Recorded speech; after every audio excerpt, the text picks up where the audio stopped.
Hello and welcome to my YouTube channel. आज के video में डिस्कस करेंगे सेक्शन 84 आईपीसी के सेक्शन 84 के बारे में डिस्कस करेंगे। 84 कहता है कि यदि कोई व्यक्ति अनसाउंड माइंड का है, अनसाउंड माइंड का यदि कोई व्यक्ति है तो उसके द्वारा किया गया कोई कार्य अपराध नहीं होगा। ठीक है, तो कोई व्यक्ति अनसाउंड माइंड का कब समझा जाएगा या अनसाउंड माइंड की परिभाषा क्या है, डेफिनेशन क्या है अनसाउंड माइंड की। अनसाउंड माइंड की डेफिनेशन कहीं भी आईपीसी में नहीं दी गई है और यहाँ सेक्शन 84 में अनसाउंड माइंड की परिभाषा नहीं दी गई है। क्वेश्चन पूछा गया है कि अनसाउंड माइंड की परिभाषा आईपीसी के किस सेक्शन में है, तो कहीं भी परिभाषित नहीं है।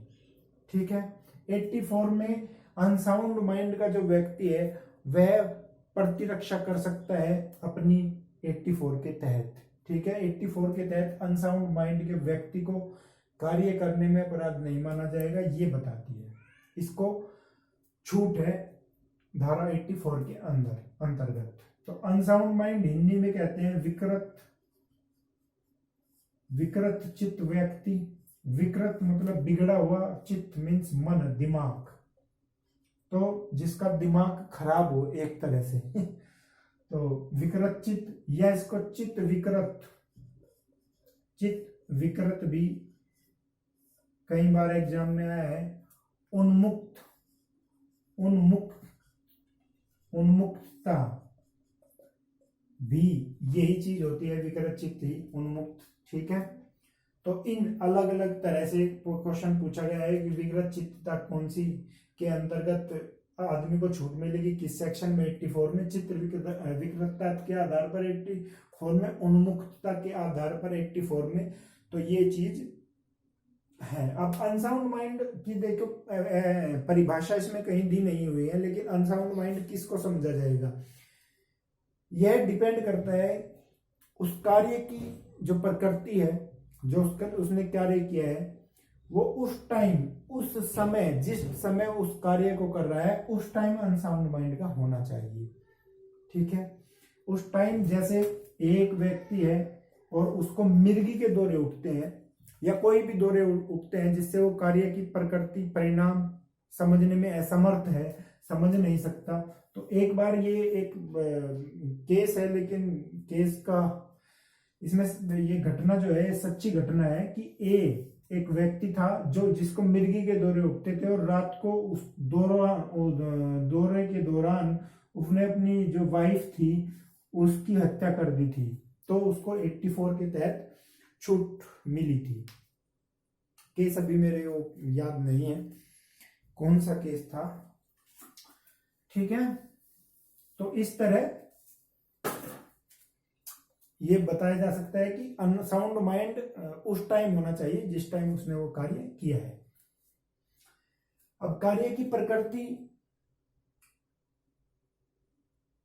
प्रकृति से ये पता लगाया जा सकता है कि उस टाइम उस व्यक्ति का जो नेचर है वो ऐसा रहा हो कि वो व्यक्ति उस कार्य के परिणाम को समझने में असमर्थ हो, या उस कार्य को करते हुए से ये भले और बुरे का अंतर पता ना हो, मीन्स ये ना पता हो कि वो कार्य इलीगल कर रहा है या नहीं कर रहा है, या वो कार्य कोई ऑफेंस है या नहीं है। इस तरह की अनसाउंड माइंड को हम बता सकते हैं कि अनसाउंड माइंड का व्यक्ति कौन सा होगा और उसे छूट मिलेगी। कुछ केसेस है जिससे हमें मदद मिलेगी कि किस व्यक्ति को इसमें छूट मिल सकती है। सबसे पहला जो मोस्ट इंपॉर्टेंट इसमें केस है वो मैकनाटन का केस है, और इसका जो ये केस एक सिद्धांत बनाता है जिस पर अभी तक सभी डिसीजन 84 के होते आए हैं। ये एक इंग्लिश केस है जिसमें 15 जजेज की एक मैच बनाई गई थी। और केस क्या है कि मैकनाटन जो है, जो हत्या करना चाहता है ब्रिटिश प्राइम मिनिस्टर की उस टाइम, तो ब्रिटिश प्राइम मिनिस्टर की हत्या करने गया था, लेकिन ब्रिटिश प्राइम मिनिस्टर के सचिव कि इसने मर्डर कर दिया था, ये समझकर कि वो ही प्राइम मिनिस्टर है। ठीक है, तो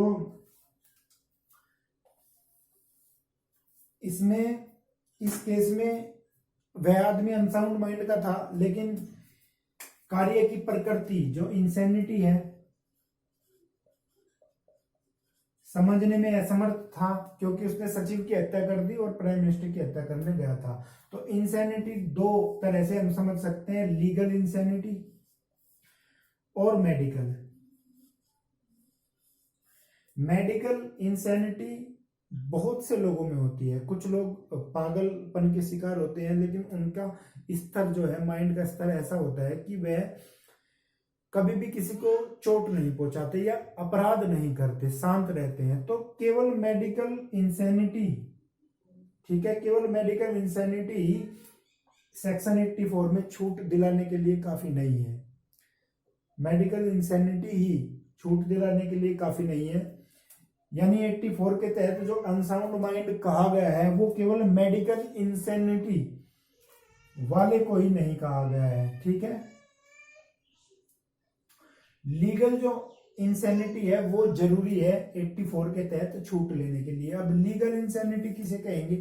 लीगल इंसैनिटी कोई भी व्यक्ति अगर कोई कार्य करता है तो वह कार्य की जो यह समझने में असमर्थ हो कि वो कार्य इलीगल है, उस समय यह समझने में असमर्थ हो कि वह कार्य इलीगल है और उस कार्य का क्या परिणाम हो सकता है यह समझने में असमर्थ हो, तो कहा जाएगा कि लीगल इंसैनिटी है। ठीक है, तो इस केस में भी यही कहा गया था कि लीगल इंसैनिटी और मेडिकल इंसैनिटी दोनों अलग अलग है, और इस सेक्शन की छूट के लिए लीगल इंसैनिटी जरूरी है। ऐसा ही एक केस है सुरेंद्र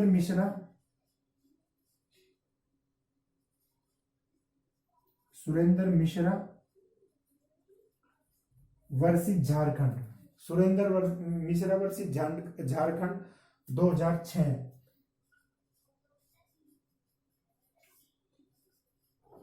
तो इस केस में भी सेम यही चीज थी कि मेडिकल इंसैनिटी और लीगल इंसैनिटी दोनों अलग अलग चीज है।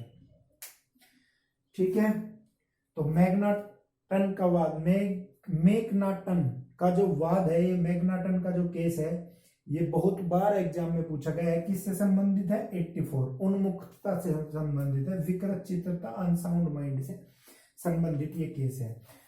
सबसे पहला केस जो इस सेक्शन में था वो था आर वर्सेस ऑर्नोल्ड। एक बार एग्जाम में वह भी पूछा गया है, आर वर्सेस आर्नोल्ड किस सेक्शन से संबंधित है? तो 84 से है, आर वर्सेस आर्नोल्ड।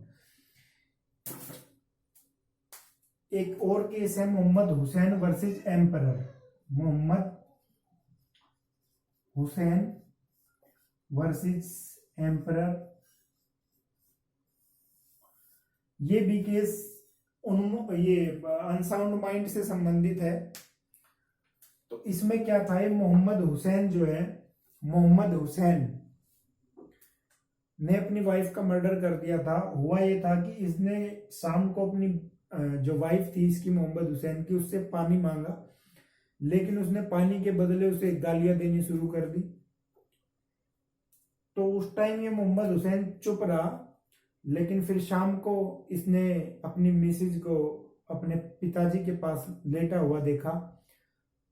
तो उस टाइम भी कुछ नहीं कहा, लेकिन बाद में रात को उसने अपनी मिसेज की, अपनी वाइफ की हत्या कर दी।